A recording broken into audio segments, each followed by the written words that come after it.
Would the meeting come to order? This is the April 8th, 2025 special meeting of the Irvine City Council, a special meeting in the nature of a study session. At this time, I'd like to turn to the city clerk to call the roll. Councilmember Carroll. Here. Councilmember Go. Here. Councilmember Liu. Here. Councilmember Cedar. Here. Vice Mayor Mai. Here. And Mayor Agron. Here. I should note it is 2:10 p.m. I apologize to my colleagues for being a few minutes late here. This is an important study session that we're going to have. At this time, I'd like to turn to the city clerk to identify the nature of the subject, the item that we'll be studying this afternoon. Thank you, Mayor. Item 1.1 is review of the current project proposals included in the city's draft climate action and adaptation plan document. Thank you. As I indicated, this is a study session. This is an opportunity for us to examine in some depth over the course of the next hour and a half or so some of the important projects related to our climate action plan. We intend to address at a subsequent council meeting the actual adoption of a climate action plan, but for purposes of this meeting, we're going to be principally talking about various projects that will be recommended as part of that plan. With that, I'll turn to our city manager, have him further introduce this item, and also introduce staff who will be making a presentation. In my own thinking about this, we'll want to hear from staff at whatever length they think is appropriate. And then we'll want to entertain questions or comments from council members. Then we would turn to the public so that they might comment as well. And then finally back to the council for further comment. That would be my intent at this time. This is all a little less formal than our normal council meetings, and no specific action is anticipated or even would be necessarily appropriate. It is a study session. With that, I'll turn to our city manager at this time, Mr. Chi. Thank you, Mr. Mayor, members of the council. Staff's excited this afternoon to be able to share details related to the climate action and adaptation plan work that we've been working on for the last couple of years. Pursuant to the memo that agendized this study session meeting, staff has prepared a fairly extensive review of the programs and actions associated with the CAP. The council recalls the Climate Action Adaptation Plan coordinates a lot of analysis to identify total greenhouse gas emissions within the city, and it identifies actions that the city can take to reduce those greenhouse gas emissions to achieve a current city council adopted goal of carbon neutrality in 2040. To get there, the current CAP document includes 198 different program actions. Luis Estevez from our Public Works and Sustainability team will be leading the conversation today. He'll be supported by staff on our sustainability team that have been working to deploy the actions. We're planning to run through each of the different actions, which are grouped into 6 different project categories. And if the council would indulge the staff at this point, I'll turn it over to Luis to get rolling with the presentation. Thank you, Mr. Chi. Good afternoon, Mr. Mayor, members of the council. It's my pleasure this afternoon to present to you this study session on the adaptation plan measures and actions for our draft CAP. With me, I'm going to just interrupt you for a second. Would you lower your screens a little bit so we can actually see your faces? angle it down just a little more. Press on the top. I think that's as far as this one's going. There. Okay, Sit a little taller. thank you. Also, your colleague, same thing.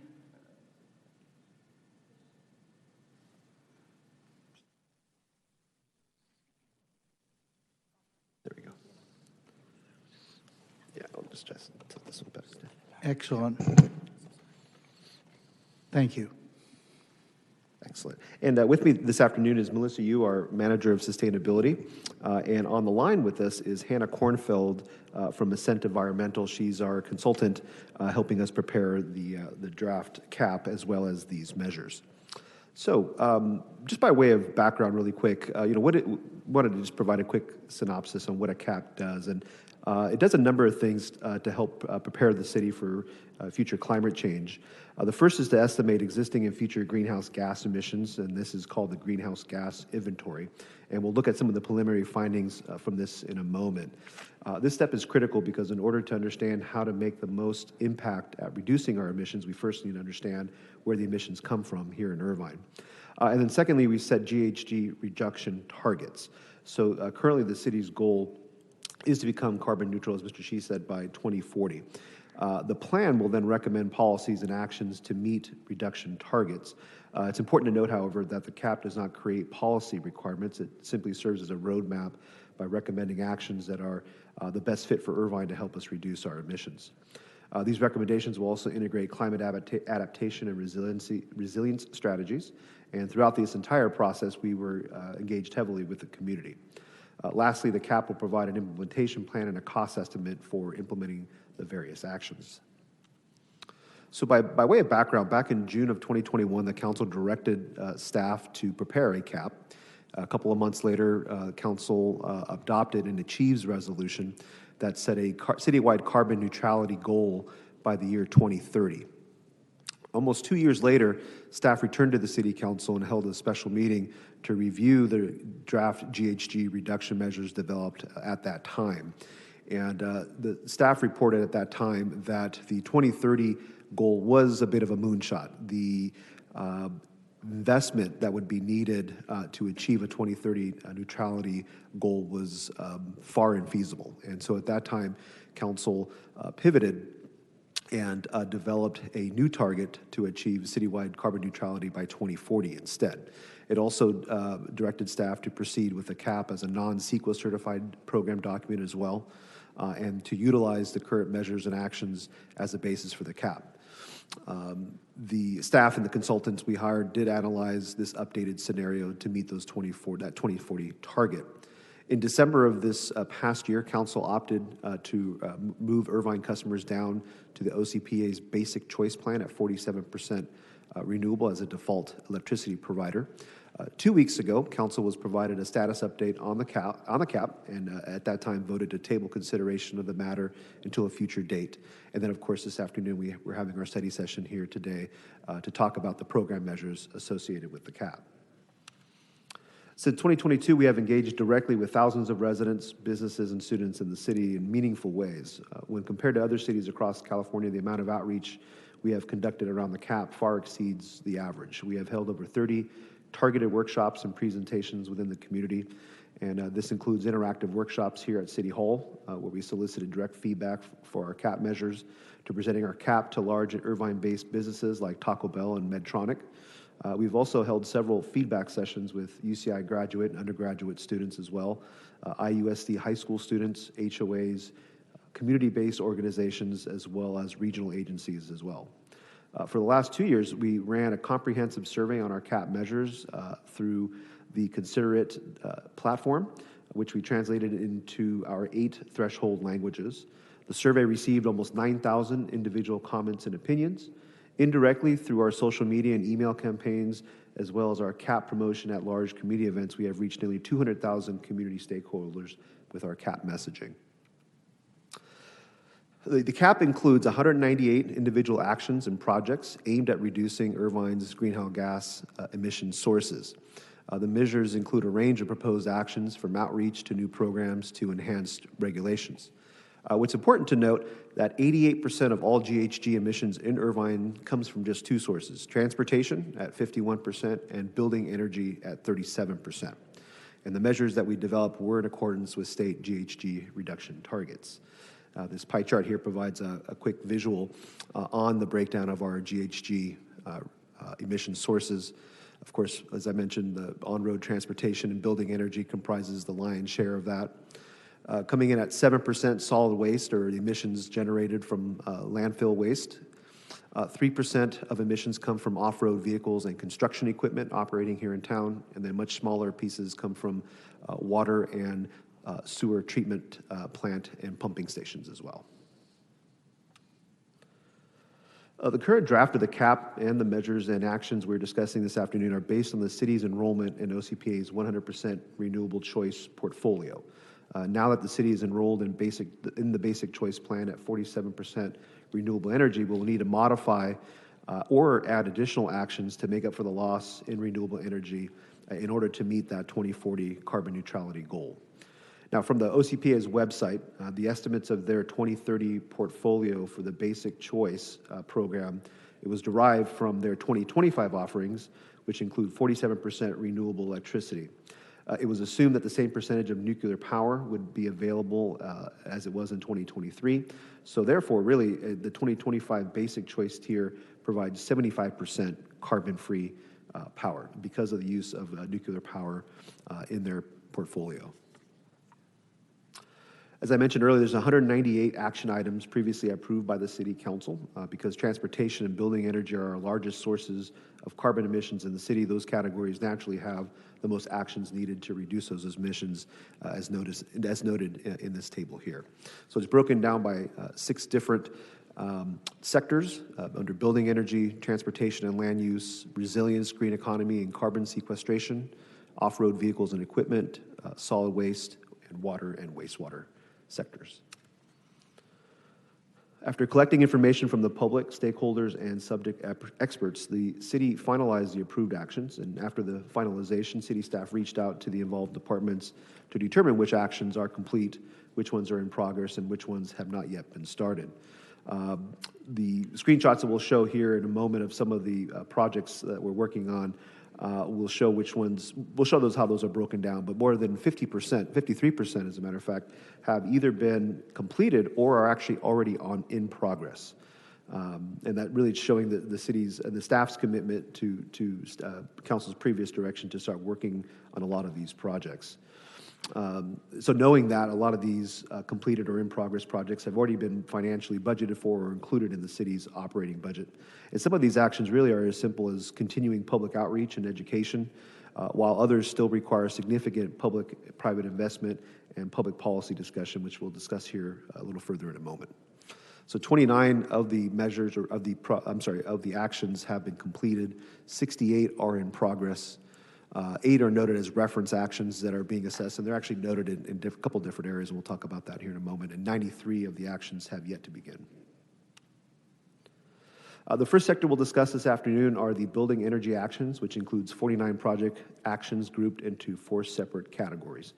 We've also arranged today's presentation, as Mr. Chima noted, by action strategies for ease of discussion here today in the study session. 9 of these actions are complete here under building energy actions, 17 are in progress, and 20 have yet to begin. The next set of tables you'll see outline the various actions related to our building energy and electrification strategy. This strategy really is focused on seeking out opportunities to reduce energy consumption in existing buildings.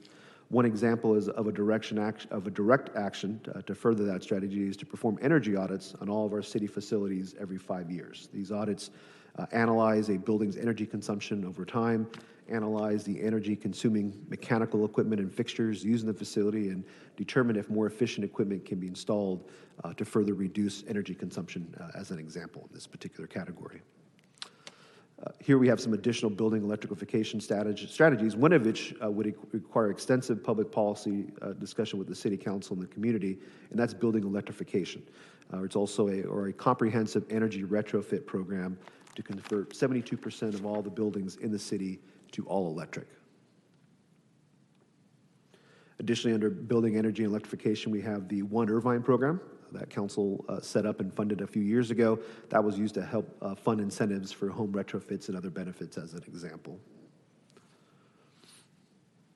Another energy action item includes piloting an all-electric retrofit at an Irvine community center as well. So if council was so inclined to develop a pilot program, that's an option there as well that we could pursue at some point in the future based on council direction.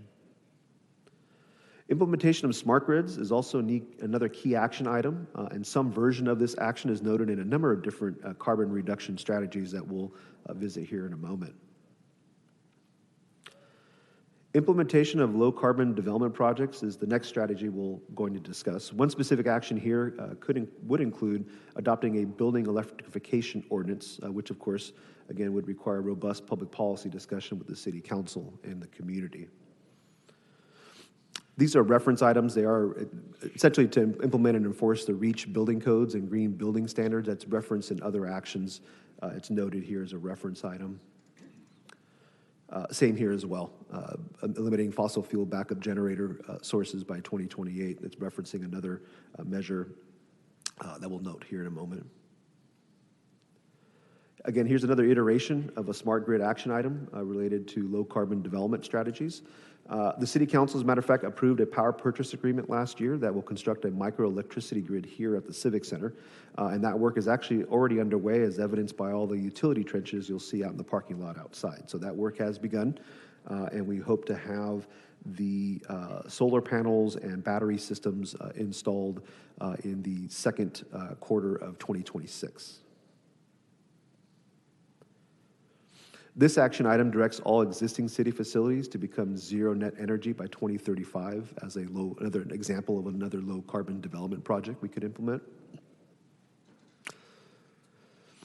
Reducing high refrigerant actions. This is another opportunity to partner with OCPA and SCE to implement a natural refrigerant incentive program, similar to what SMUD has done up north as well in their pilot program.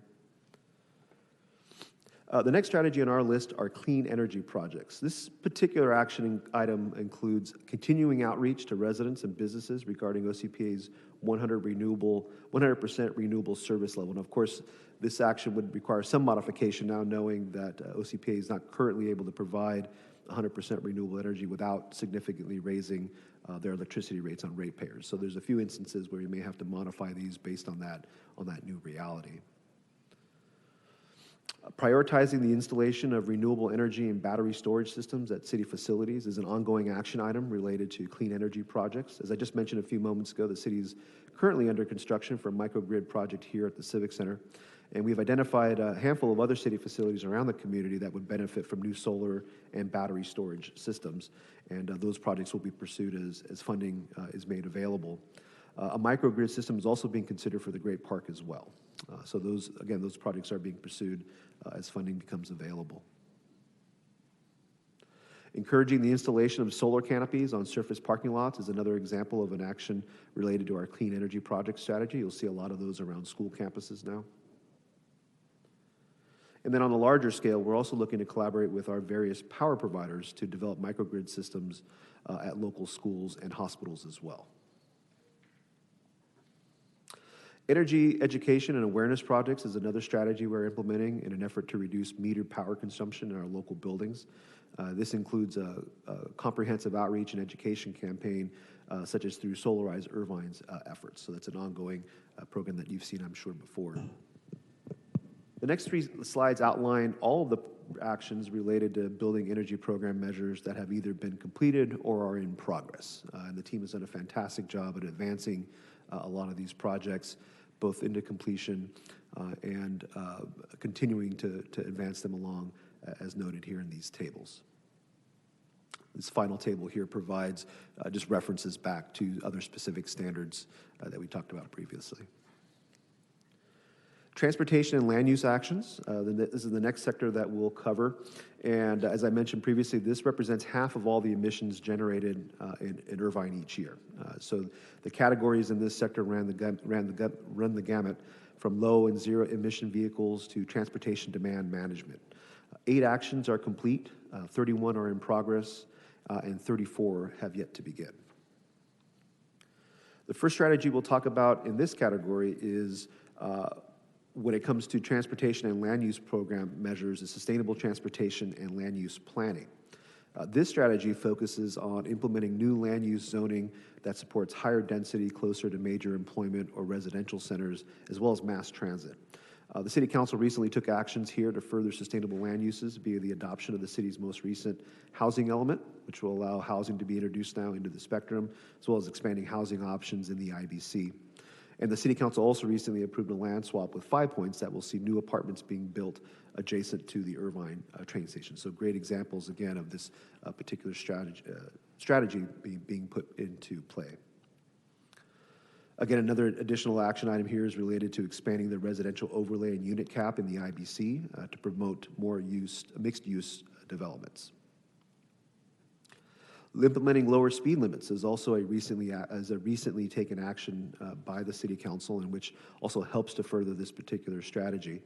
The City Council has also invested in traffic calming measures and strategies that have also invested in a residential shuttle service known as Irvine Connect. Both of these are key actions to advancing this particular strategy, and the city has led in many of these regards.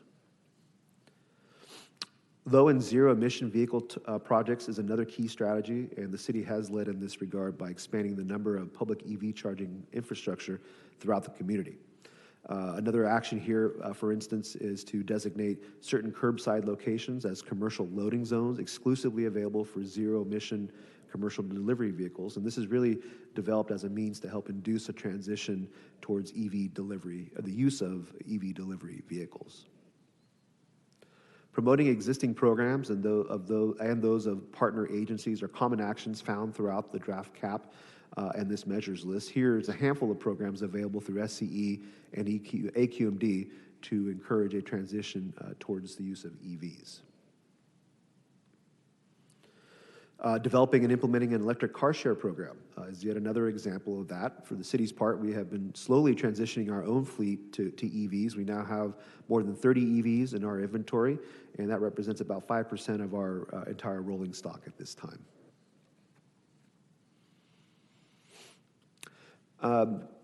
Again, supporting new development by increasing the number of chargers requirement. That's a standard action that we take in a lot of our new development projects, city projects as well, when we start adding EV infrastructure, charging infrastructure wherever we can. One action to note that would further this particular strategy would be to implement a tolling mechanism to enter certain business districts, or also known as congestion pricing. This is, of course, something that has not yet begun, and it will obviously, something like this would obviously require extensive public policy discussions with the City Council and the community if that was the direction to go in.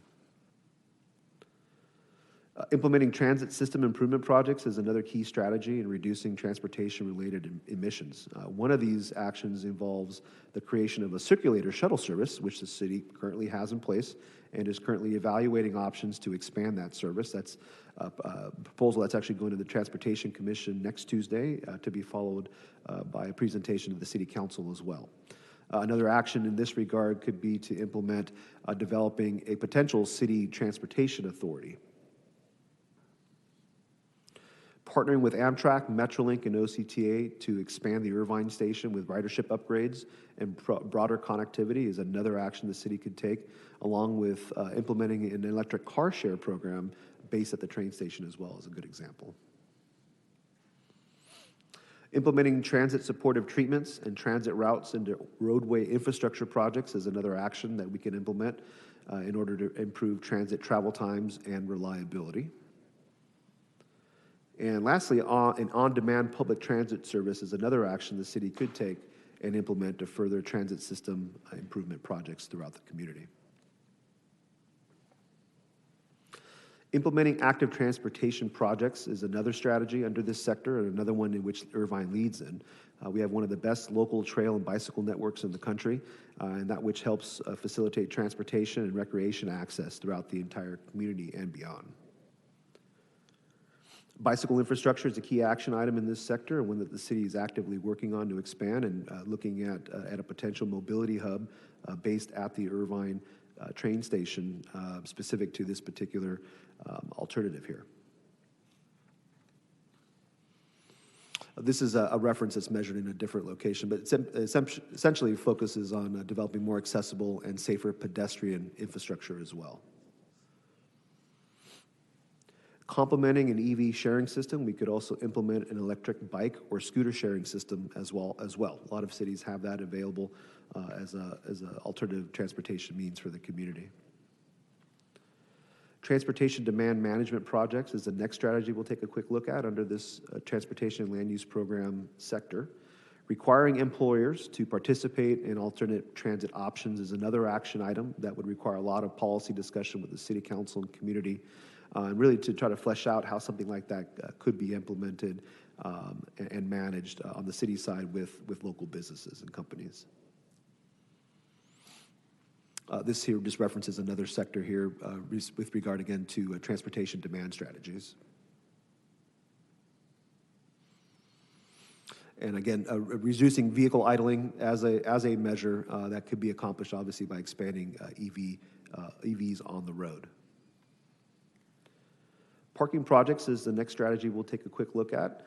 A specific action related to this particular strategy could installing parking meters on public streets located around key destinations, as the Spectrum and the IBC, for instance. And these actions here, again, tie back to implementing fees for parking in high traffic areas that's referenced in a different location. The next 3 slides summarize all of the actions that have been completed or in progress now. Again, the team has done a great job of advancing and completing a lot of these actions and continuing to work on all of these as well. All of these are still in progress. And then, of course, this slide here references 4 reference actions that are tied back elsewhere. The resilience, green economy, and carbon sequestration sector is the next item we'll review this afternoon.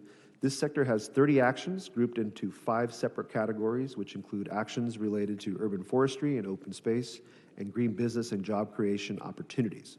1 action here has been completed thus far, 8 are in progress, and 21 have not yet been started.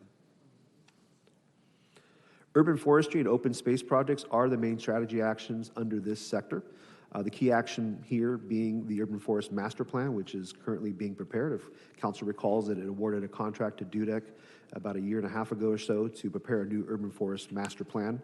And we anticipate presenting the Council with an update on the Master Plan next month, and then by this summer have a completed document to present to the City Council for its consideration and adoption.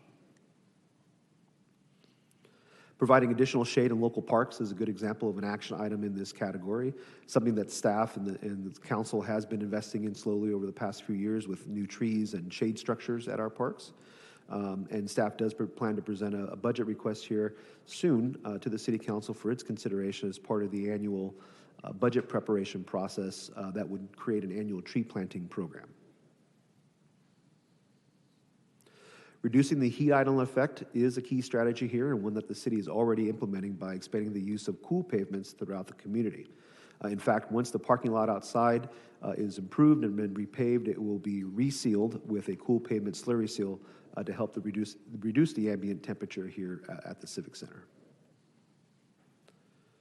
Pursuing or encouraging green infrastructure projects is another strategy we can employ, which could include developing permitting guidelines and best practices, for instance, to construct green and vegetable roofs throughout the community, as an example. Green business and job projects could also include expanding certification and recognition of green businesses in Irvine and continuing sharing of resources and state rebates. Attracting green industries through tax incentives and low-cost loans and grant programs is another action item the City Council could take to further this strategy. Carbon sequestration efforts would include continuing the city's existing use of soil health first approach to landscaping city properties as an example. And the city could also adopt a new code that requires all new developments to utilize low-carbon concrete, steel, and other key impact materials as those projects and properties develop. This slide and the next one confirms which actions have been completed or are in progress. We only have one in this particular arena, and several others here, as noted, that are currently in progress. Off-road vehicles and equipment actions is the next sector we'll cover this afternoon. This sector includes 9 actions, 1 of which is complete, 3 are in progress, and 5 have not yet been started. Under this sector, we have identified a series of electrification and clean alternative projects geared towards off-road vehicles. The City Council recently took action in this regard by adopting a new ordinance that bans the use of gasoline-powered landscape maintenance equipment. The city is also supporting and promoting a rebate program for residents to swap out their gasoline equipment for battery-powered alternatives as a good example here. Another more aggressive action the city could implement to reduce emissions from construction equipment is to require all construction projects in the city to use Tier 4 construction equipment only. Now, of course, that would require, again, a lot of policy discussion with the City Council and the construction community as well. This slide and the next one identifies which action has been completed and which ones are in progress. We've got one completed here now, which is the off-road engines, and of course we've got 3 additional ones that are currently in progress. Solid waste actions are the next sector we'll discuss here briefly. We've got 18 actions grouped into 3 separate categories here. 8 of these are complete, 4 are in progress, and 5 have not yet been started. Under the zero waste strategy, a key component of this sector is the implementation and enforcement of the city's organic waste recycling ordinance, which is in compliance with state law. That would be SB 1383. The City Council approved a new waste hauling contract with Waste Management last year, which included the new organics recycling program, which has been implemented. Providing ongoing education, audits, and technical assistance to residents and businesses is a key component of the city's organics recycling program and is included here as an action item. Continuing education on outreach on single-use plastic reduction is ongoing, and the city is actually currently surveying our restaurants to determine how feasible it might be for them to transition away from single-use plastics. And so we hope to complete that survey here this month and then be able to share the results of those survey results with the City Council here shortly thereafter. 75% diversion rate for construction and demolition debris is another goal the city can pursue as an action item moving forward. And encouraging and facilitating the repair and reuse of consumer products is another action we can take in an effort to reduce the amount of materials sent to the landfill. These are reference actions, again, disposing waste at innovative facilities as waste to energy and reuse facilities is noted in a couple of different places. And here, in terms of reducing landfill emissions, is another key strategy. We have some action items here that we could implement in partnership with or to support OC Waste and Recycling here at our local landfill. Tracking state legislation on changes to solid waste and recycling is something our staff follows very closely and are closely engaged with the team at the state level and the local level. The next 3 slides here will outline the actions we have already completed and that are currently in progress. A number of them here have been completed, and 4 additional ones are in progress. This is a reference item, again, disposing of waste at innovative facilities, waste to energy and reuse facilities. Excuse me. Under the water and wastewater sector, we have identified a handful of actions focused on water conservation and water recycling. 2 of these actions are complete, 5 are in progress, and 8 have yet to begin. Now, although the city doesn't operate its own water and wastewater utility, there are regulations that we could implement that would help further water conservation goals, such as requiring low-flow fixtures, as an example. And additional water conservation projects could be implemented that would include requiring more low water usage and native plant materials in conjunction with our existing model water landscape ordinance. Here we have a handful of recycled water projects, and again, to encourage this and to continue to encourage IRWD to pursue these projects wherever possible as well. The next 2 slides will show you the actions that have been completed and which ones are in progress. We've got 2 finished here now and several others still in progress. So in terms of possible next steps, the council obviously should review these 198 reduction actions and provide staff with feedback in terms of which measures should we continue to pursue moving ahead. Of course, we are still working with our consultants to develop an implementation cost for these measures. And then we also want to consider the current 2040 carbon neutrality goals against the resources needed to scale up to meet the goals with access to only 47% renewable electricity. And so again, recall that our current program measures do allow us to meet carbon neutrality by the state-directed 2045 goal, but having access to less renewable electricity, we'll have to make that up somewhere else, which is either additional actions we can take or more intensified actions to help close the gap that we lost by not having access to the 100% renewable. And of course, we'll want to consider whether or not to direct staff to prepare a cap measure implementation plan and the cost estimates for the measures selected by the City Council. So that concludes my presentation. And Melissa, myself, and our consultant will be happy to take any questions. Well, thank you for the presentation. Thank you also for providing the list and the draft of the 198 projects, I guess it is now. I'll tell you what I think we ought to do now, and probably we'll begin with me. We'll take one round of questions, comments, thoughts that we have here from the dais. Each of us limited to 5 minutes, and then we'll hear from the public, and then we'll come back to the council members to add further thoughts. So let me begin myself. The clock is running now, and I'll adhere to the 5-minute limit here. The fact that at the behest of OCPA, we lowered our tier from the 100% renewable. We went down to the basic. I think they were recommending going down to a new tier of about 54%, something of that sort. That does mean we have to be aggressively pursuing other projects. I'll just start things by saying the 3 things that interest me the most, not the boutique projects, the small scale projects, but 3 large-scale projects that I think we need to pursue with great vigor and an aggressive posture. In the transit realm,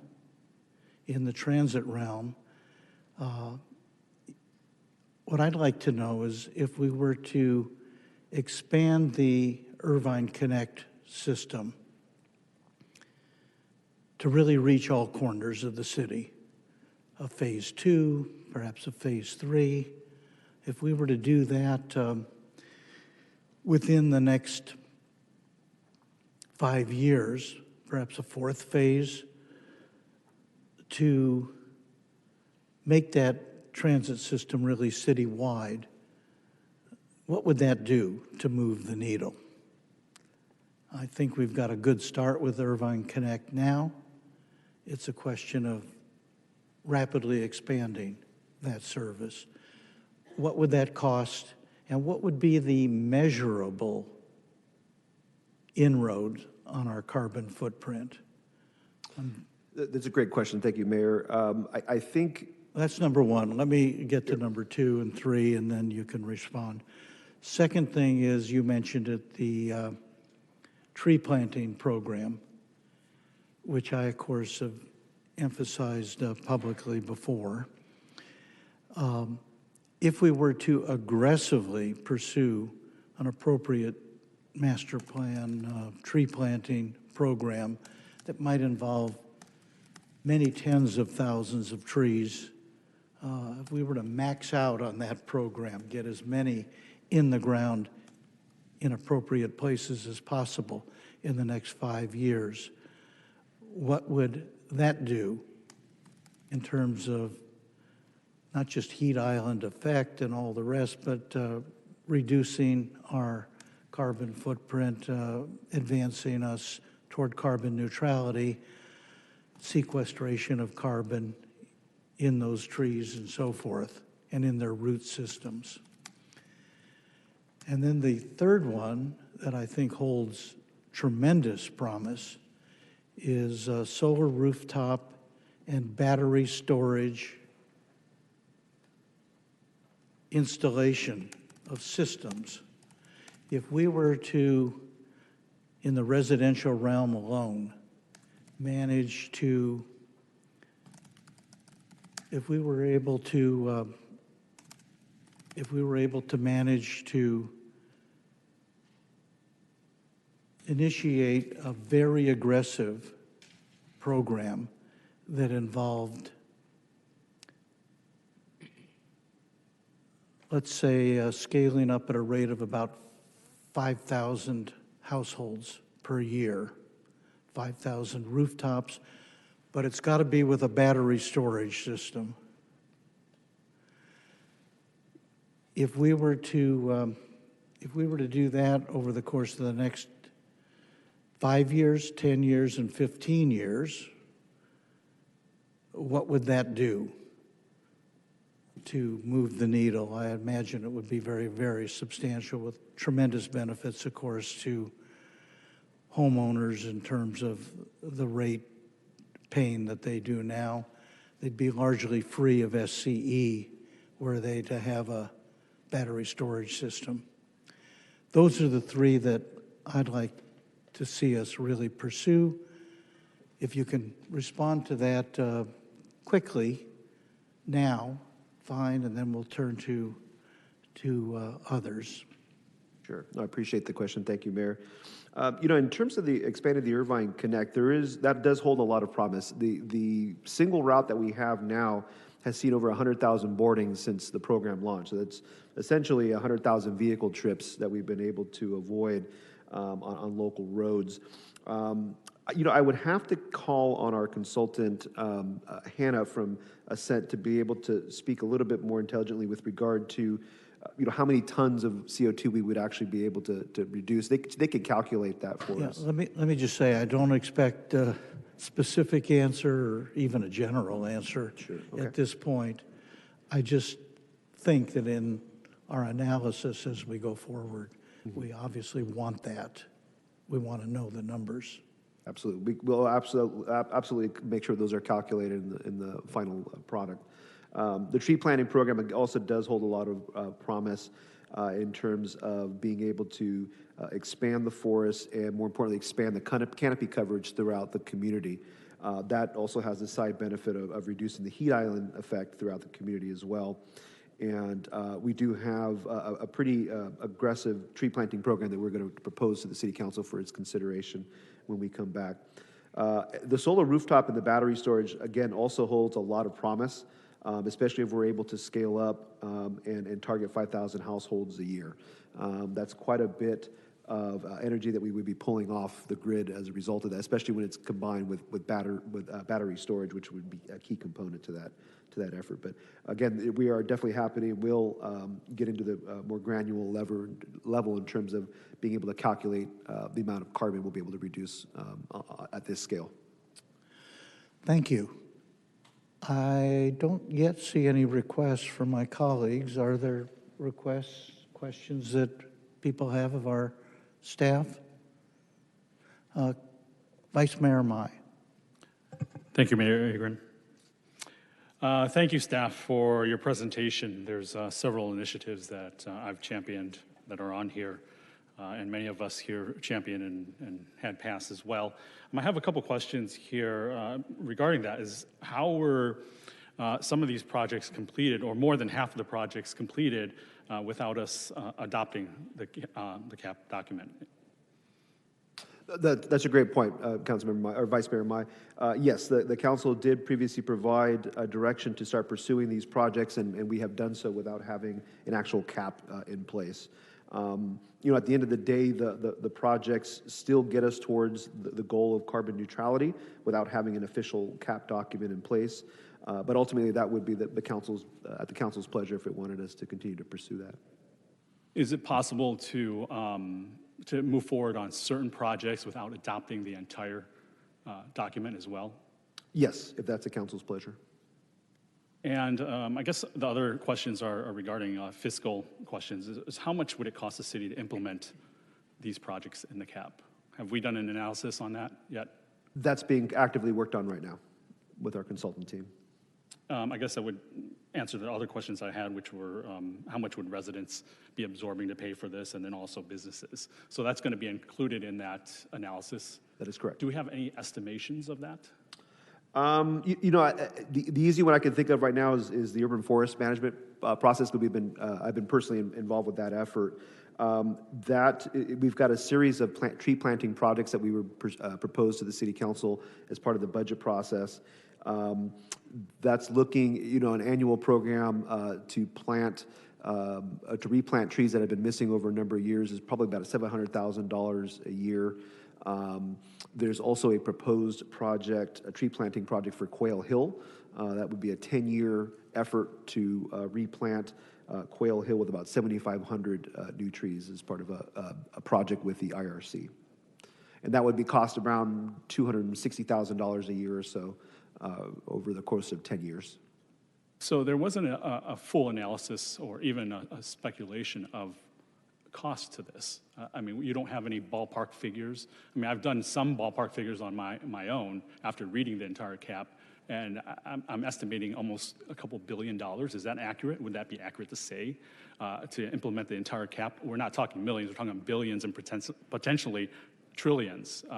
This is just the estimate that I'm doing. I just want a clarification to understand the scope and the amount, the fiscal amount that we'll be having to spend as a city. Yes or no, at a high level, we did understand that. That was one of the reasons why the council directed staff to kind of roll back the 2030 goal and go with the 2040 goal was the cost. Something like building electrification in and of itself to retrofit 70% of all the buildings in the city is billions of dollars. And so that was one of the the reasons why we kind of had to manage expectations a little bit on these goals, because the financial costs were pretty high, very high, I should say. So you're saying that is just one portion of the CAP document, which is probably 10% of it? Probably closer to 30%, but yes, I mean, we're in the hundreds of billions of dollars when taking all into consideration, the entire CAP with all the programs, both city-related costs and private-related costs. So if 30%, so we are looking at potentially trillions of dollars. Potentially, yes. Okay, that were some of my questions here. I have other questions on individual items, but I'm going to yield my time for my colleagues. Yeah. Thank you. Thank you, Councilmember Vice Mayor Mai. I'm just going to interject here. All the more reason when we get back measurables from you, projections, measurable progress, at what cost, over what period of time. I noticed in our discussion, just in the last 5 minutes or so, the interplay, we moved from thousands to millions to billions and even trillions. I think that requires a lot of careful analysis as we move up the scale here. And that's why we need to get realistic numbers from you, accurate numbers that we can count on over time. By the way, against that, you need to include the efficiencies. You might spend over time in building modifications and everything $1 billion, but the payoff to the people who use those buildings, residential units, in terms of dramatically reduced energy costs, that has to be part of the calculation as well. That's going to require some, I think, sophisticated analysis on your part, and that's the challenge for us all. Councilmember Carroll. Yeah, thank you, Mayor.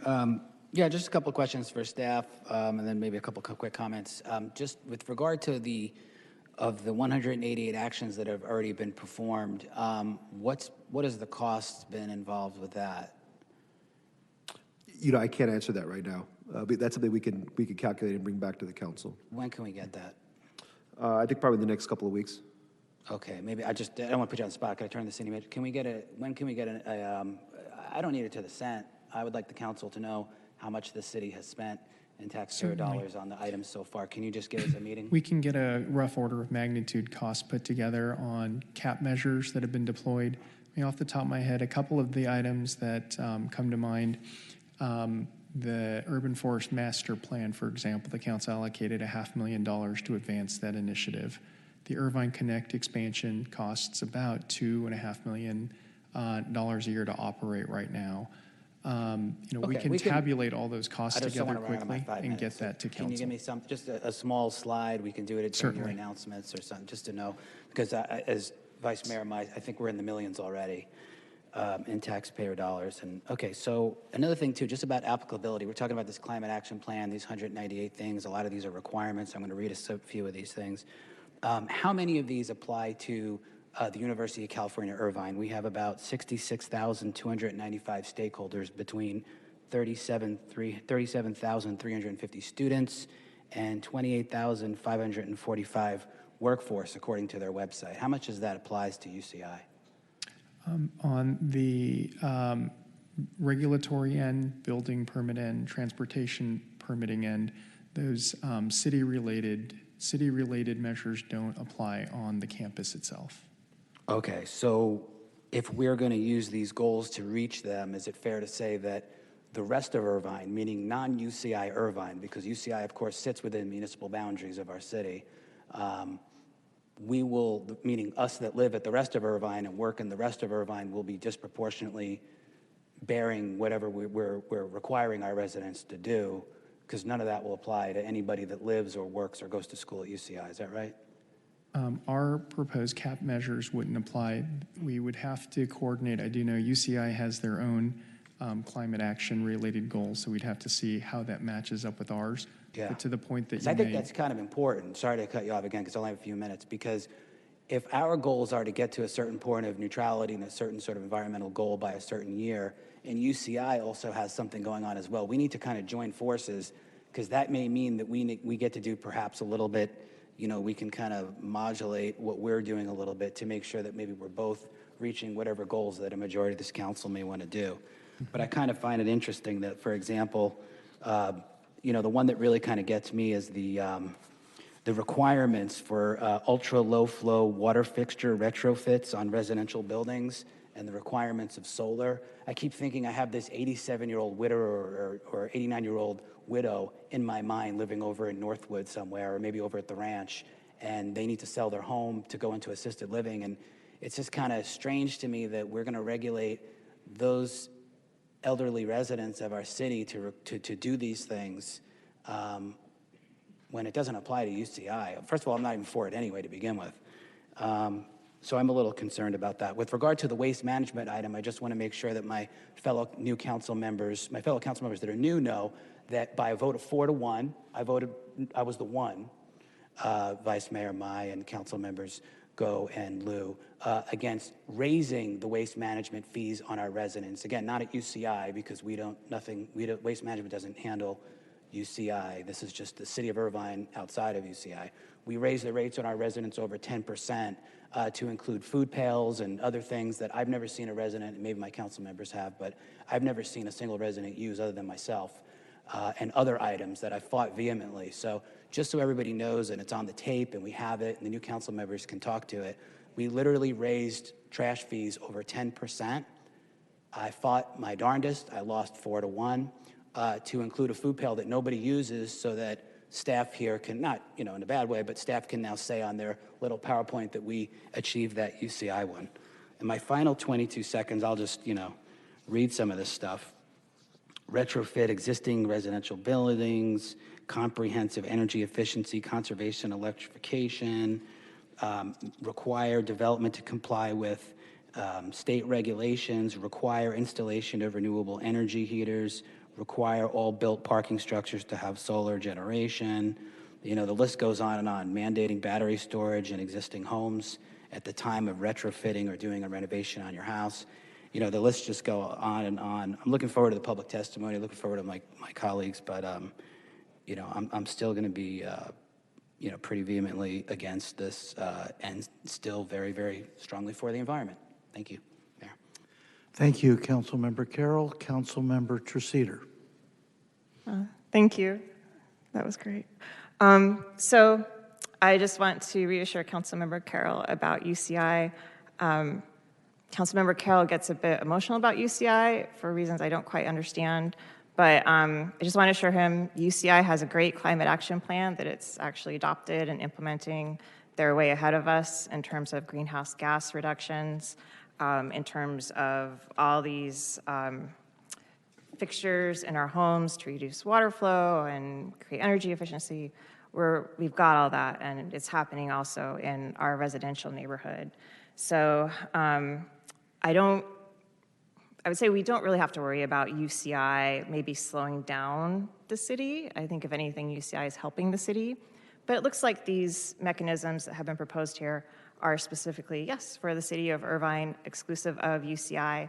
So we just need to make sure that Irvine can keep up with UCI in this matter. Thank you. Thank you, Councilmember Treceder. Others at this point? If not, we'll turn to the public, taking public comment at this time. I assume we are connected via Zoom for those who wish to comment through the magic of electronics. Those who wish to comment via Zoom, please raise your hand at this time so you can enter the speaker's queue. Having said that, do we have requests from citizens to be heard at this time? Mr. Peterson. Thank you, Mayor. We have 3 requests to speak, 1 in person, 2 via Zoom. We have 3, you say? Correct. 1 is here and 2 are via Zoom. Correct. All right, and we'll take additional speakers up to the point where we reach no more than a half hour, okay? With that in mind, who's our first speaker? Thank you, Mayor. If I could call forward Kev Abazagian.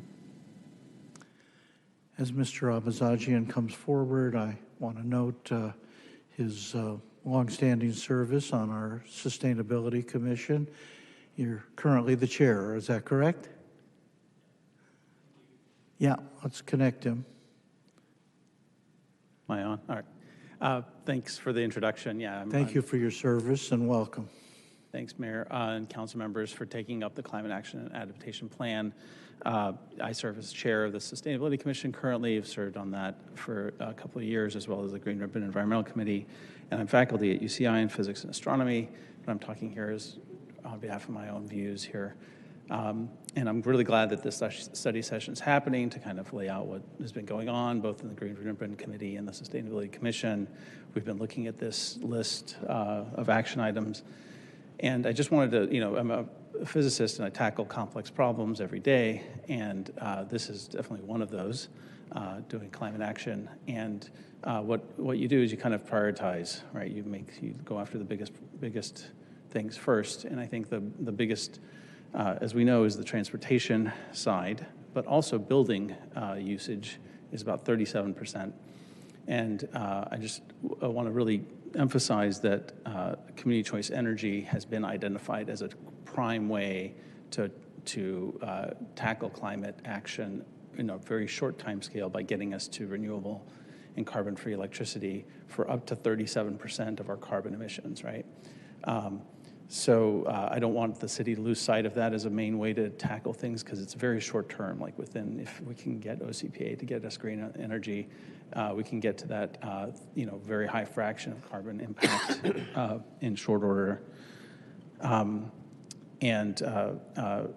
Related to that, of course, we are worried about costs, and I think one of the things that's been missing in terms of this matrix or list of action items has been the capital cost of these items. And then also, we've had it in previous commission meetings where we have an assessment of the carbon impact of each item. So you have to weigh both of these things as well. There should be some kind of figure of merit, both in terms of how much impact that item has on a citywide scale if implemented, but also the cost associated with that. We cannot do arbitrary high costs. But just to give a moral imperative to this, it's very easy to say, you know, it's not just the city of Irvine's responsibility, it's not just the county of Orange, it's not just the state of California. We have a responsibility to act on this as a moral and ethical imperative to not harm our planet any further. So thanks for your attention on this. Thank you. I'll tell you what, while you're there, any council members have any questions of Mr. Abazagian? Any comments? You were making the point that I was making, which is, you know, costs, but benefits. And those benefits are not just reduction of our carbon footprint and reaching carbon neutrality, but there are economic benefits associated with greater efficiencies, moving from fossil fuels to renewables to solar and so forth. And I think that's what we need to start seeing from the Sustainability Commission, from our staff, very clear-eyed analysis of what the capital costs are, but what the return on that capital investment is. You mentioned OCPA. I'll just be blunt with you about this. One of the things we can and should be getting from OCPA is not only 100% renewable. They asked us, of course, to move down a tier, dramatically move down a tier. But what we need to get from them is some of our money back from those excess charges or excess cash that they have on hand, so we can make the capital investments in rooftop solar and in other carbon sequestration of all kinds. So yes, keeping an investment in OCPA makes some sense, but what are we getting back? What are we getting back? We've got to be clear-eyed about that as well. It drives me nuts that they're sitting on our ratepayers' cash to the tune of tens of millions of dollars over there, and we've got nothing back by way of projects from them. Yeah, if I could respond. Yeah, Yes. I think we can ask for a lot more from OCPA, that's for sure. And I think that they have to be a better partner with the city and the residents by far in delivering the goals that they were supposed to do, which was cheaper and greener electricity at the same time. And projects. And projects, yes, which a lot of CCEs do. I only had 3 minutes, so I focused on the big thing that I think is short. No, that's all right. But happy to talk more. Yeah. This is a little less rigid. I don't want you to feel constrained. If you have one or two more thoughts, go ahead. Sure. And I think, speaking in my role as a commissioner and chair of the Sustainability Commission, last year when we went through this climate action plan and these 198 items, although I think the numbers increased, which is good, we were refining them over that time, giving input as a commission. But the next steps, as I understood it, and I hope we can get to this, was as a commission to look at feasibility, cost, and prioritization. So those things, as you know, need to come before the city and the commission to really find out what are the low-hanging fruit, what are the harder things, and I'm glad the city's doing a lot of the low-hanging fruit, like the solar right here in the parking lot. But you know, I think the commission may be best used by being able to do this prioritization, feasibility, and cost analysis. Absolutely. Thanks.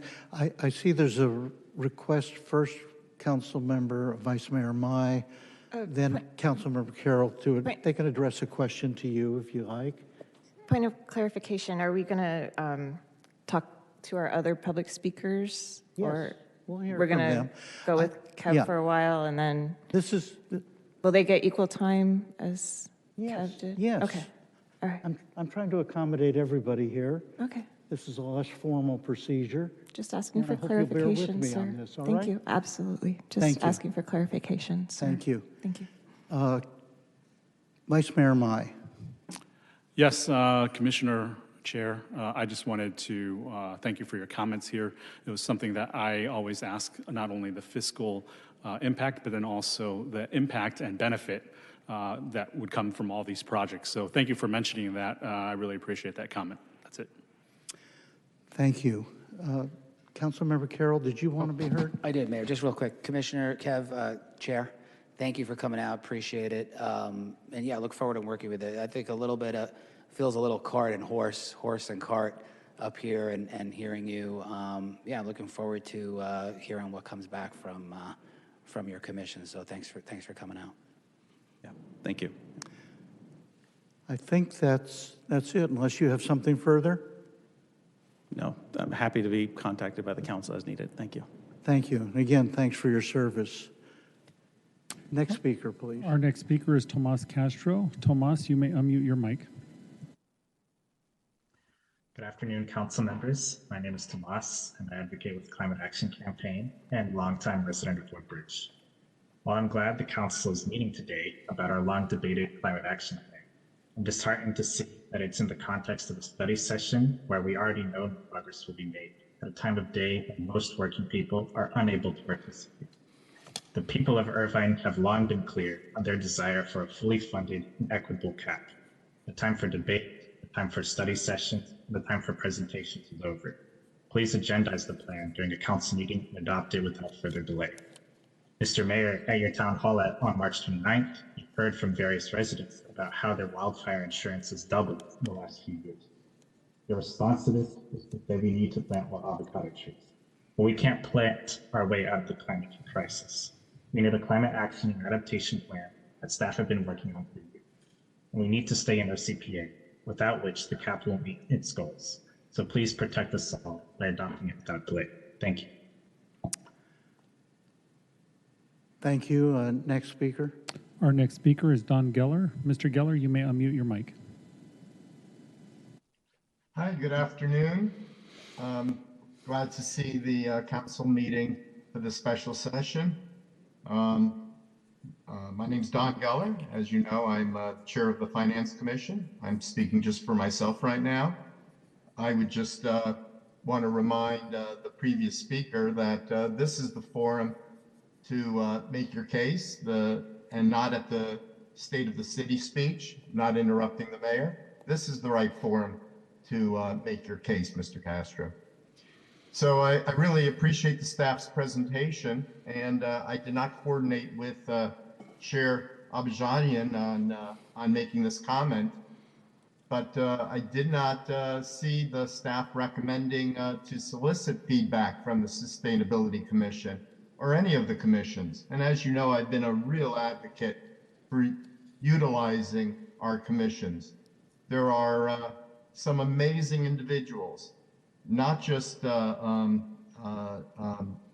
scientists like Kev Abajadian, but on the Finance Commission, we have finance specialists. On the Planning Commission, we have planning specialists. All of our commissioners should be solicited for their recommendations and their counsel for using their expertise for the council's consideration. The Sustainability Commission, as well as the Finance Commission, should look at the feasibilities, the costs, and the prioritizations. And our commissions can take the very deep dive into many of these matters. It's good to see the consideration of all these very, very important measures to make our city greener. just to make a note for my neighbor, Councilmember Carroll.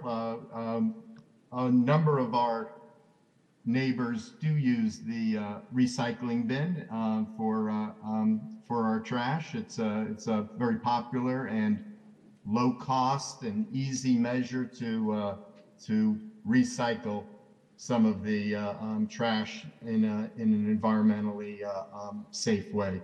So thank you so much. I again just appreciate the time that the council is using to seek the public's comments, but especially seeking the commission's input on these important matters. Thank you so much. Have a very good day, and appreciate it again. Thank you.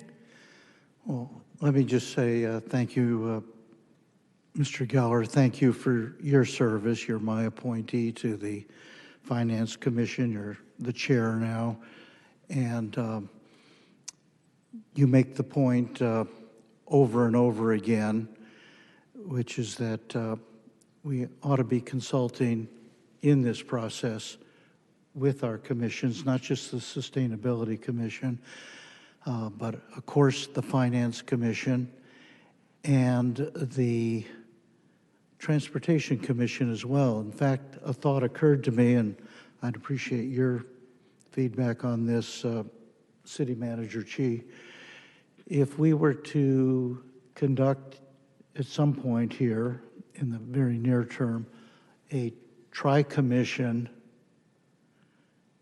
meeting that included the City Council as well, so it'd be the City Council and members of the Finance Commission, Sustainability Commission, and Transportation Commission, and all get comfortable with whatever is in the final draft of the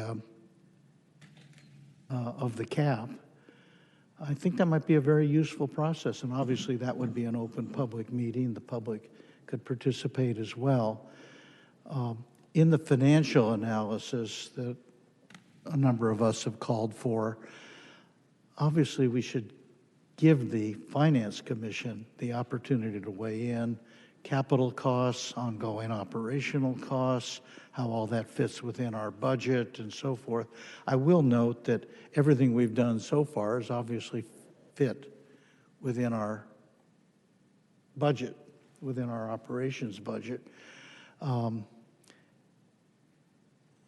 It's an open question as to what additional projects will require by way of burden on our operations budget, ultimately on the taxpayers, and where capital is going to come from for some of these major expansion projects and so forth. The more smart minds we can have looking at that and working on it in the days and weeks ahead, the better. And to allay any concerns that anyone might have, it would be my intention as mayor and working with the city manager and my colleagues to schedule a vote on the final draft of a cap as soon as possible. I would imagine that basically being about the time we adopt the budget. By that time, we ought to be, I think, in a position to have the requested vote on a draft cap. Does that seem sensible to you, Mr. City Manager? Certainly, that's a feasible pathway forward, to do some joint meetings with the commissions and have a discussion about this matter. I'd note that the CAP document is on the Sustainability Commission's agenda for consideration tomorrow, I believe, where the Sustainability Commission will initially review information related to options as relates to the CAP document and get some feedback on that. Certainly, we are here to take direction from the council as it relates to how to move the matter forward. So if there's interest in doing additional meetings with the commissions, maybe doing a joint meeting with Sustainability and Finance, as you've suggested, we can certainly get that coordinated over the course of the next couple months, and from that feedback, identify a pathway forward. Excellent. With respect to these projects, I'd like to see some real clear-eyed numbers associated with moving forward with the, for example, the expansion of the Irvine Connect system, which is so promising. How much would that cost? What is the source of the funding? Is it internal? Is it external? How would that work, and so forth? And with all the projects, and principally with the big ones, of course. Certainly. Luis, Melissa, I know we're working right now on the cost analysis and implementation plan. Do you have any insight into sort of timelines associated with developing that? Also, is you prepared to answer that with respect to Irvine Connect or other specific programs the council may have an interest in? As the presentation identified, about 53% of the identified CAP projects are either completed or currently underway. Those that are underway, we certainly know costs associated with what those measures look like. We can bring that information back. If there are specific projects the council is interested in understanding fiscal impact, let us know that too, and we'd be happy to chase that down as we put together the overall cost analysis. With that, Melissa, Luis, anything else to add to that? Hi, good afternoon, Council. Welcome. Real quick, we actually are currently working on a cost analysis, but that's only for the near-term high priority goals at the moment. If Council would like us to look at all the measures and actions and the cost analysis as far as it goes with residents and business, that's probably going to require a little bit more time. But initially, we have a cost analysis for the near-term measures and actions that we have, priority map. So that's about 98 measures. So. Well, let me just say, I think for my part, I'm interested in the high priority, Okay. big projects, big impact. I mentioned solar rooftop installations with battery storage. If we were to be very aggressive about that, how much capital would we need for a revolving fund that allowed us, would it be 20 million, 30 million, 50 million, $100 million? How would we fund an aggressive program of that sort? And what would the payoff be financially and so forth? Same thing with transit, and same thing with, well, the tree planting program. It's pretty clear. We have a real good grasp on that right now. But I've seen so many different reports on, well, just how much carbon is sequestered in a tree, and I've come to learn, well, obviously it's different trees and different placements of the trees, and apparently the root system is where you really get the payoff, not in the canopy. You get the payoff from the canopy by cooling the heat island effects and all this. So, I mean, we have a lot to learn, and you have a lot to teach us, I hope, in your analysis. But I would like to see some prioritization. Has the Sustainability Commission actually prioritized the projects, regardless of cost and everything, just in terms of benefits? Have we seen that from the commission? What do they regard as the 10 most important things we should be doing? We've brought the measures and actions to them, but the prioritization, it was kind of done based on what has been in progress and completed, but that's something that we can discuss with Commission if need be. I think we should. The commission needs to weigh in on that. I've read through all of these, and you know, so many of them are common sense and educate people on this and encourage them to do that and all that. I'm not focused on that. Let's focus on priority big projects and what the cost would be.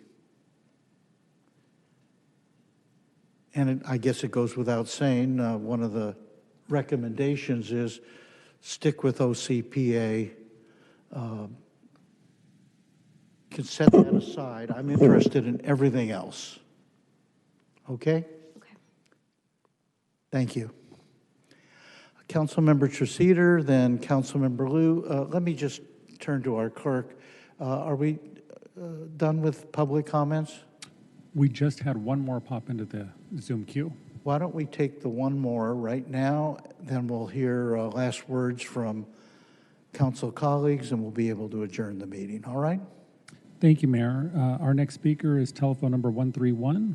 131, you may unmute your mic.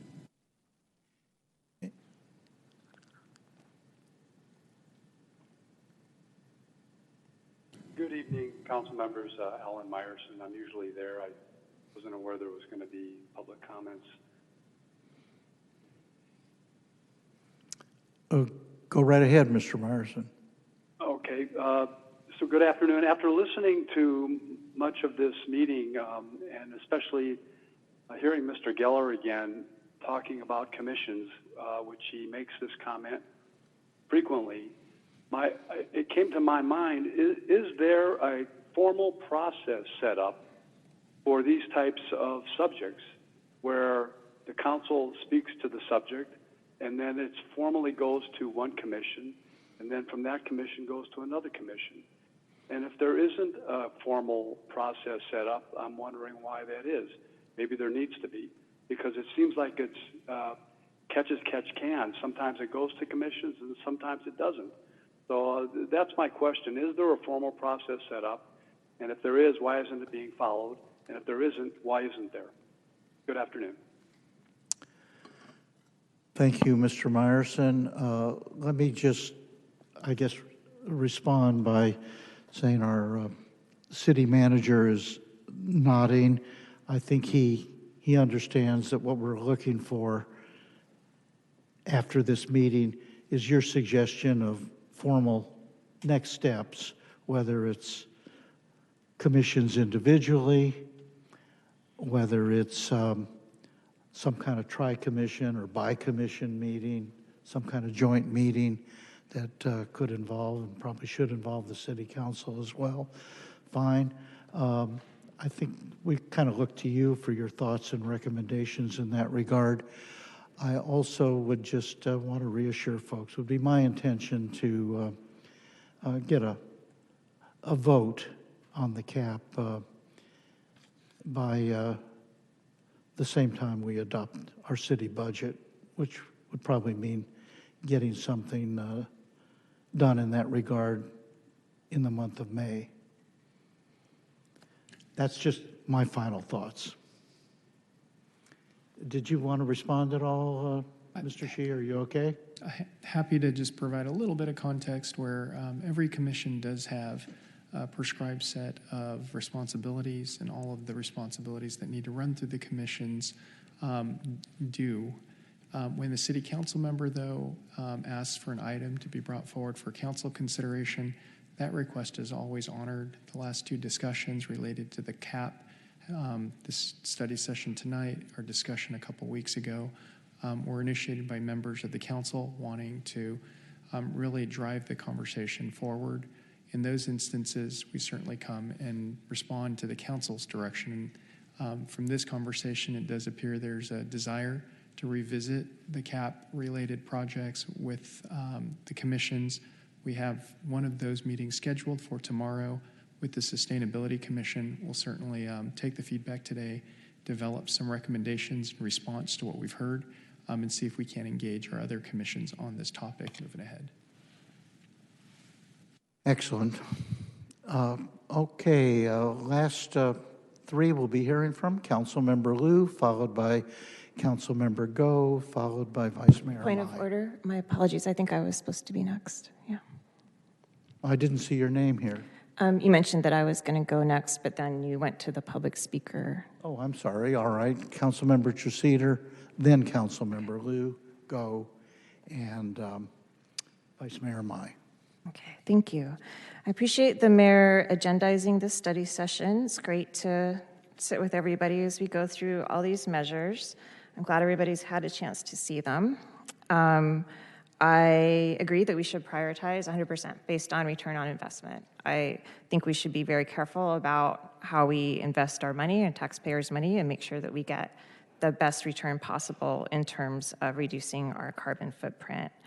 I think that we had in an earlier version, I think it was before you two came on board actually, but we had a version of the cap in 2023 that actually had the amount of carbon that was sequestered for each of the measures. And I think that information got taken out.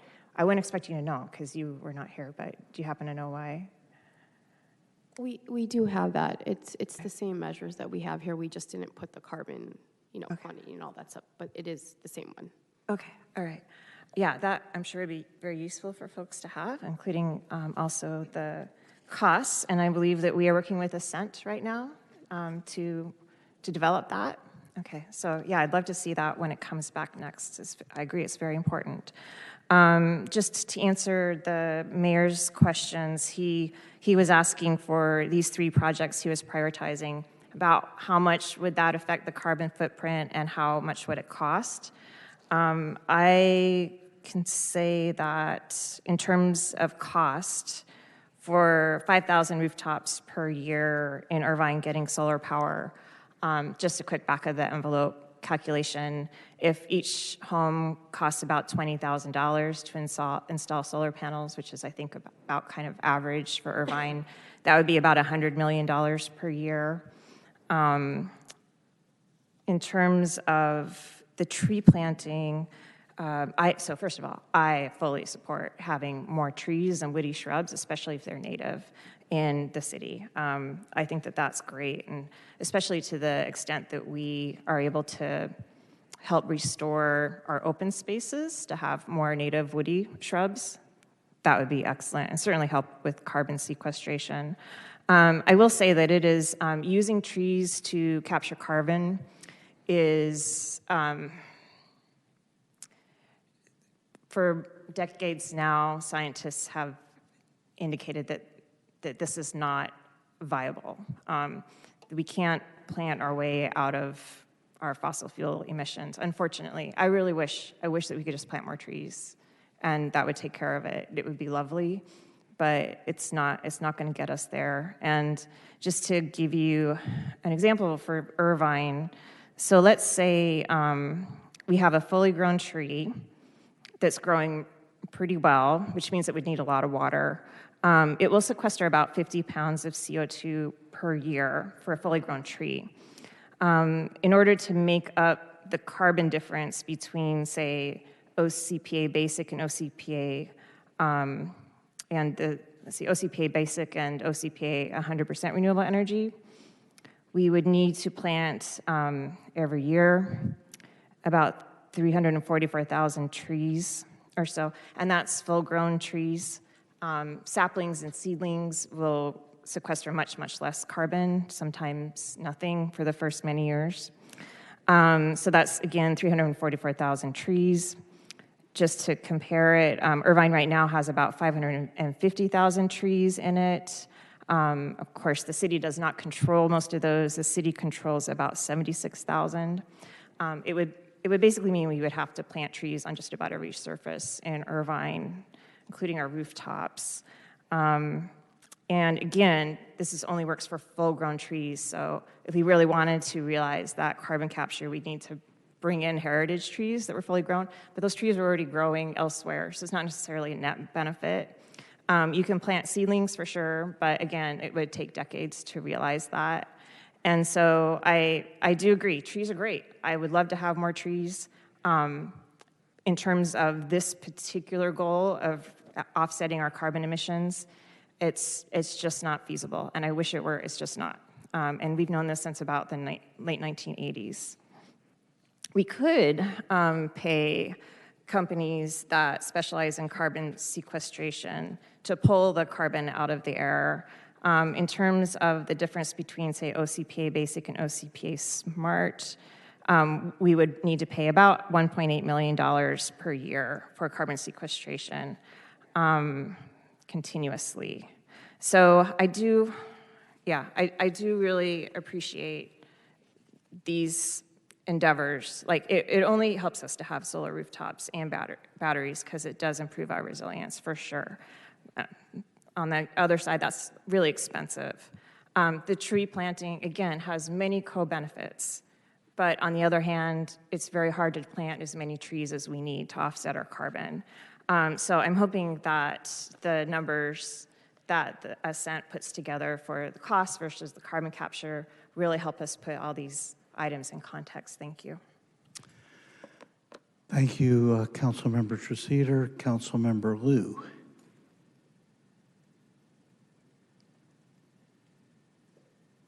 Thank you.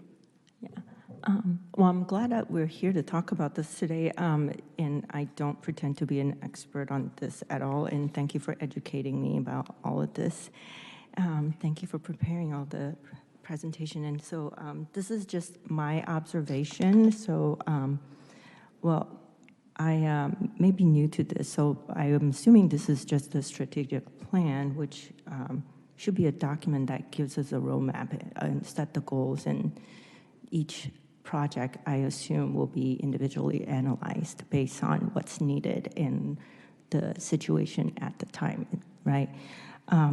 So I appreciate that you're prioritizing projects as we go, and I assume that a lot of the questions came up about what we should do and what's going to cost us and all that, but my observation is we should probably weight the cost against the benefits of having things done to improve our environment and to reduce our carbon footprint, and maybe some of these will cause permanent damage if we have inaction. And thank you for coming in to talk about what Sustainability Commission has been doing for the city to help us prioritize the project on your expertise along with our staff.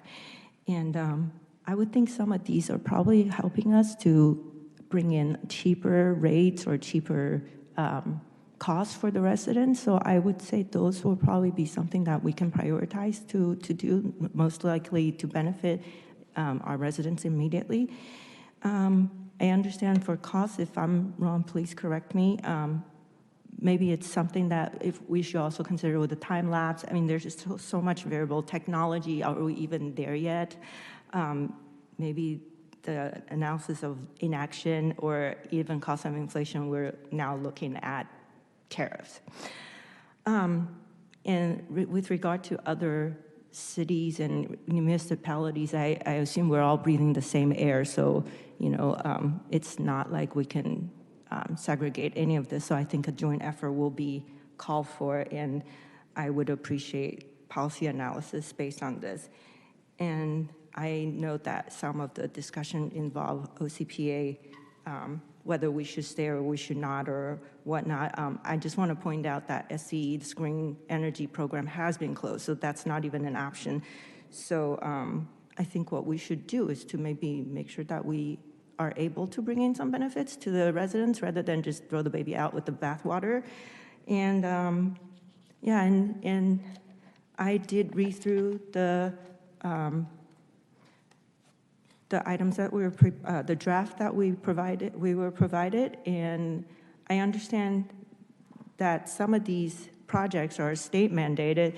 For example, the waste management, bio waste, that's state mandated. That's not something we can do about to get exempted. Some of these will actually save money for our residents, and some of these are aspirational, maybe pie in the sky. And you know, at the end of the day, if it is too costly for residents, I believe that we will consider that and maybe, you know, vote against it or something, or delay it when it will be more economical for us to implement.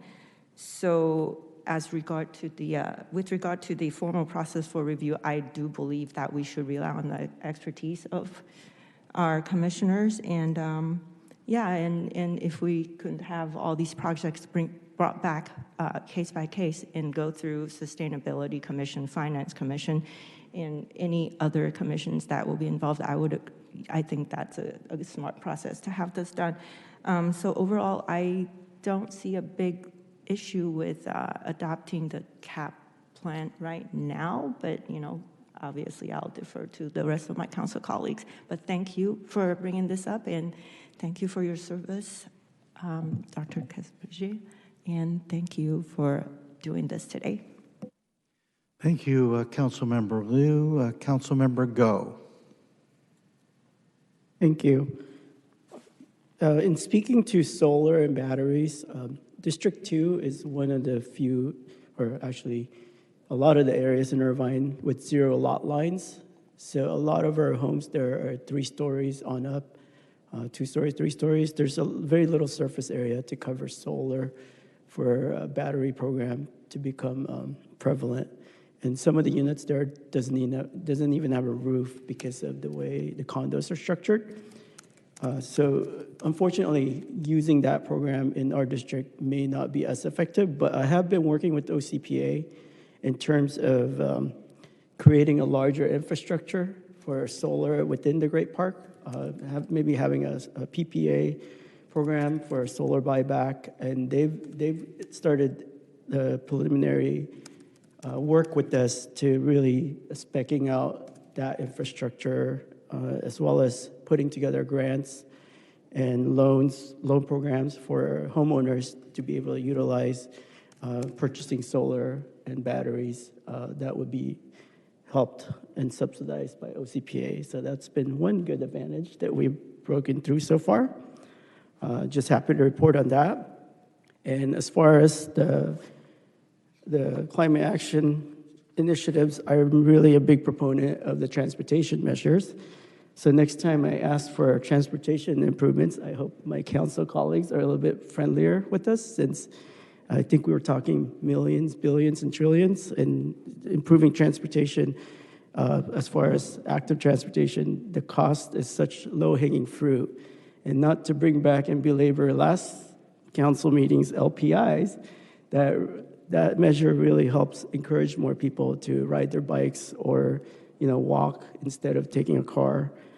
So I'm a big proponent of really continuing to invest in our trail systems, which a lot of why people live in Irvine. And that's been one of the amazing things I've been able to experience here, being an Irvine resident.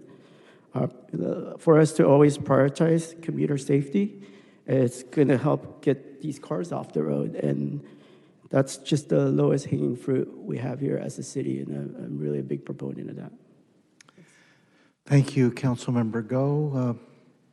Vice Mayor Mai, did you wish to be heard? Yes, thank you so much. I think we're going to be giving you the last word, so take. All right, I'll make it good. So thank you for that, and I'm glad that we're not. I'm glad this is a discussion and we're not moving forward on anything right now. We're making a vote. Thankfully today, we got another probably 6 hours here. But I just want to say that we have to take in cost considerations with everything, and thankfully we're not doing anything because, as staff mentioned, we're in the hundred millions and trillions already. So, but it's a great discussion to have here. Also, I want to make the suggestion to the public: if you guys haven't read this document, you should read it in its entirety. Because for the sake of transparency as well, there's things in here that I really like: trees, open spaces, the Connect system, solar, a lot of things that I like. But there's a lot of things that I didn't notice this until I actually read the things. And I just want to highlight some of these things just from a broad overview. A couple of these things that were questionable, which one of them was the low fixtures. I mean, that's one of them.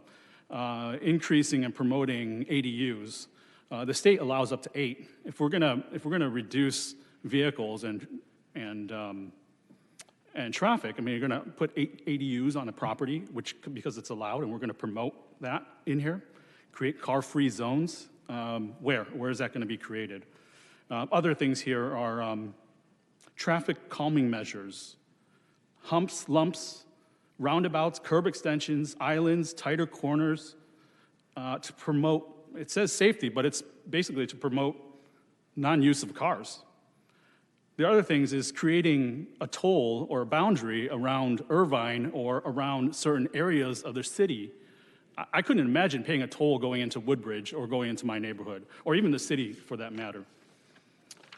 Other things, I mean, I hear from people all the time about e-bikes.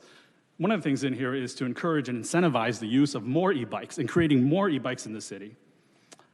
Mandate and require large employers of the city to offer cash as an incentive for people to not drive their cars. Mandating it, I mean, that's kind of wild to me. Reducing parking within commercial structures or within the city.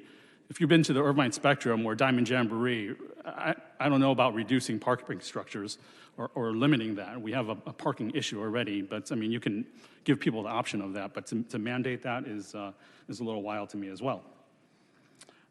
Implement fees for parking in high traffic areas, that's a little tough too. I mean, how are you gonna dictate that? Some other things, retrofitting all residential properties and commercial properties, again, that's gonna be within the billions itself. And then other things such as requiring new residential and non-residential buildings to generate on-site renewable energy. In addition, to have existing swimming pools put in heaters, and any from residential and commercial to actually put in heaters into their electric heaters into their swimming pools. I mean, I don't know how that's going to work exactly here. But overall, I'm going to end on this: is we need to do a balance. We have to have a balance of the needs of the people to our own ambitions here. I think there needs to be we have to get the people's feedback on this, because it's not just us spending our money here. It's going to be impacting people's pocketbook. And that's something that we need to take in consideration, because we're elected here to represent the people, and we need to hear from the people. And if they're willing to pay, they're willing to pay. Then we listen to them. But I don't see someone willing to pay, trading in, feeding their family to push something that we want. So it's something we just really need. We really need from you guys is the fiscal analysis, because nowhere have I seen before. I mean, I don't even know why any of this is brought up without any fiscal analysis, because it's just a dream wish, basically. Tell us how much it's going to cost. That's what we need to know. If you want to implement this stuff, we need to know how much it's going to cost. I mean, it's the bottom line. It's very simple. I mean, we can want everything in the world, but what's the cost? Thank you. Thank you. Councilmember Treseder, you'll have the last word. Thank you. Maybe. We'll see what everybody else wants to do. I really appreciate this discussion. This is wonderful. And I think we're all in agreement that we should be careful to look at the costs and the benefits and balance them both. And so I'm glad that we're all in agreement. I just wanted to ask if you all had backup for the assertion that this would cost like trillions of dollars. Is there a calculation that you did, or? We're still looking at all the cost analysis, and then given the feedback we're getting from City Council today, if we're going to look into how it affects the residents and the community, it might take a little bit longer. So we still have to come back to you. You don't have any backup for it costing as much as that? No. It was back of the napkin calculations we were running through in terms of if we were to retrofit 70 some odd thousand buildings in the city to all electric, what could that conceivably cost as an example? That sounds good. And then, I also want to emphasize that these are all in many cases, independent mechanisms, and if people have issues with some of them, absolutely, we can revise them or take them out. It is not a problem. But also, I do have the draft of the climate adaptation plan from October 2024, and it does go through a lot of these mechanisms.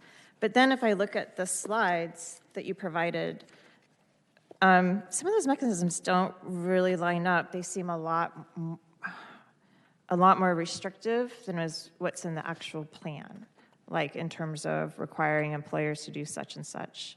It's in the slides, but not in the actual plan. And I was just wondering, are the slides like the the real current draft, or is this the real current draft? The document you have there now is the actual draft. Okay. We did not attach the measures to that draft. We just had a separate document. Okay. All right. Thank you very much. Appreciate that. Thank you. I think that concludes our study session. We will begin our council meeting at 4 o'clock, our regular council meeting. So that allows us to adjourn, take a 5-minute recess, and then reassemble, reconvene for our regular council meeting. Is there a motion to adjourn? So moved. Moved by Councilmember Mai, seconded by Councilmember Liu. All those in favor say aye. Aye. All those opposed. The meeting's adjourned. Thank you all very much.